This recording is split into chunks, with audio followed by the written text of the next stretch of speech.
Hello, this is Love Those Locks, the channel where I help you care for your hair, especially for the lady of a certain age. In this video, I'm going to be discussing Sisterlocks generally, my journey, and I'll be touching on the three things that come with age, specifically thinning hair, lack of volume, and grey hair. So let's talk about locks in general to start with. As you probably know, there are many types of locks out there, from freeform or traditional locks through to micro locks and sister locks and everything in between. And all of our locks, whichever ones we have, are as beautiful and as individual as we are. With sister locks, the main distinguishing features are the grid, the large number of locks, around 300 plus, and the overall volume and fullness that can be achieved when you have so many small locks, especially when they mature. All of this got me thinking about my own journey and what has led me to be with you here today discussing sister locks. As a child, I used to have my hair in two bunches, and then my mum used to do my hair in small plaits every week. But then in my 20s, I had relaxers, followed by a wet look, and the wet look didn't last long.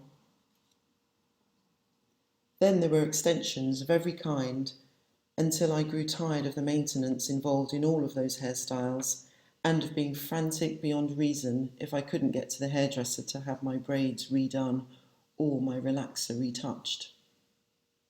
And so I thought, let me try locks. I started with the more traditional locks back in 2000. They were started as comb curls using a fine-tooth comb on wet hair to form curls following the natural curl of the hair. They eventually formed locks and grew well. When they got to around mid-back length, I cut them, and when they grew back, I cut them again. And eventually, after 12 years, I had grown tired of the weight of them. So I took them out, and I was loose natural for a year. I had heard about Sisterlocks, and in 2014 I found a Sisterlocks consultant, and I had my first set of Sisterlocks installed. I really loved my new look once it settled in, but I didn't do very much with my hair, and after 3 years I became scissor happy again and decided to have an undercut. A few months after the undercut, I went the whole hog and unpicked the rest of the Sisterlocks. I was once again loose natural and kept my hair like that for about a year. But I started to regret undoing my Sisterlocks and shaving them off, and I went back to Sisterlocks as soon as I could. So here I am. It's been 16 months since I had my second set of Sisterlocks installed by the same consultant who installed my first set, and I am loving this journey. And this time around, I'm making sure I take better care of my Sisterlocks. So that was my journey in brief. But I've noticed at this time of life, at this age, that there are new challenges that I hadn't appreciated before. And those challenges are thinning hair, a lack of volume, and grey hair. Now, before I go on, I must say that there is absolutely nothing wrong with grey hair. I've seen lots of beautiful Sisterlocks and other hairstyles on grey hair. As with most things in life, it's all about personal preference. And at this stage, I personally like to keep the grey hair at bay, and that's what works for me right now. But if you're a lady of a certain age, the thinning, lack of volume, and or grey hair may be things that you've noticed with your Sisterlocks too, and you may want to do something about them. That volume we took for granted and didn't notice when we were younger, that thick hair that we had with the dark strands all the way from root to tip. We may not have noticed what we had then, but we miss them now that they are no longer with us. But all of that has led me to think of ways we can address the above issues, because these are things that aren't necessarily talked about much generally, or even here on YouTube. And I thought it would be good for us to have a conversation and to look at the ways that we can address these things as more of us age and want to look after our sister locks as they grow longer. So how do we address these things? Well, there are a few ways. Firstly, there are many off-the-shelf products that we can find in the shops. I myself have used many of them, oils, sprays, and many more. But secondly, there are alternatives to those ready-made beauty supply store products.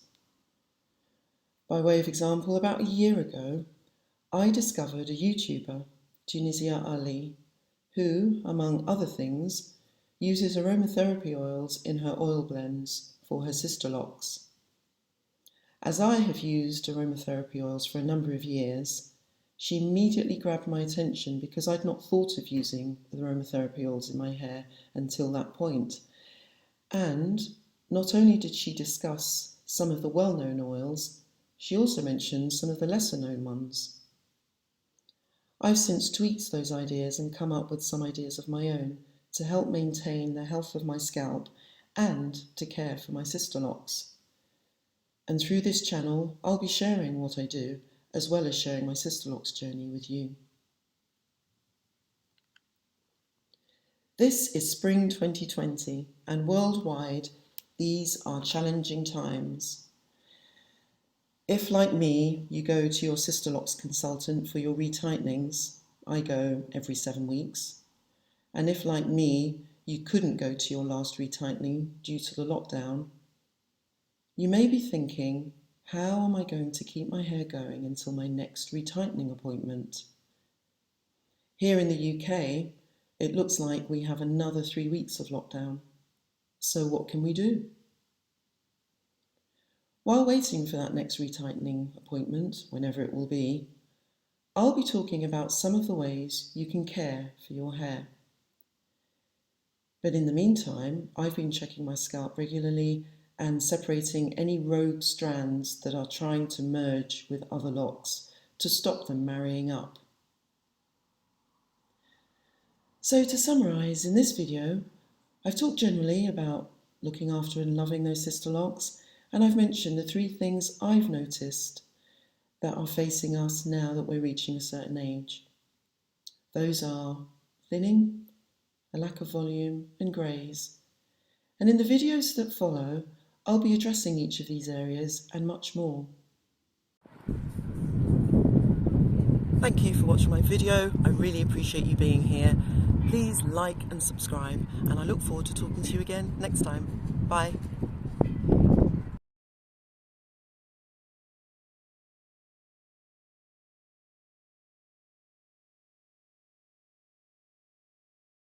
Thank you for watching my video. I really appreciate. No, it's really depreciate. Depreciate.